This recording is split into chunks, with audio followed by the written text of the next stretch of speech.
Le bassin d'Arcachon, la dune du Pilat, les longues plages de sable fin. Ces paysages de rêve et de vacances sont bien loin des tragédies de la Première Guerre mondiale. Pourtant, là, quelque part dans cette forêt, plus d'1 millier d'Africains ont perdu la vie.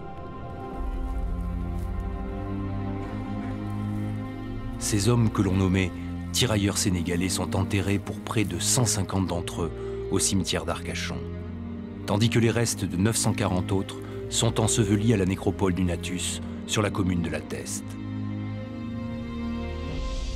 Ils ne sont pas morts au combat.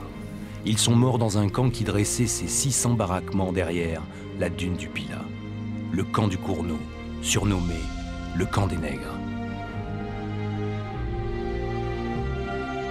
Du camp, il ne reste rien. Derrière ces kilomètres de grillage, la végétation a depuis longtemps tout englouti. Même dans les manuels d'histoire, le camp du Cournot a disparu. Seules 2 phrases y survivent comme une malédiction. Le camp du Cournot était surnommé le camp de la misère, ou bien le camp du Cournot fut frappé par une effroyable mortalité.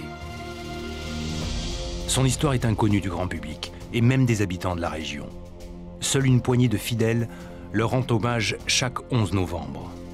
Et si quelques personnes ont recueilli de précieuses informations sur le camp lui-même, des questions demeurent. Comment, en moyenne 2 à 3 hommes par jour sont-ils morts pendant près d'1 an et demi loin de tout combat? Pouvait-on éviter ce drame?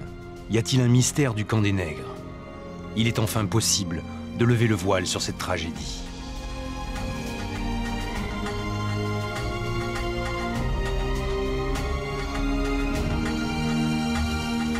Cette pensée du Cournot, écrite sur une carte postale, envoyée du camp il y a près de 100 ans, nous invite à écouter l'histoire de ces Africains qui ont perdu la vie dans le sud-ouest de la France.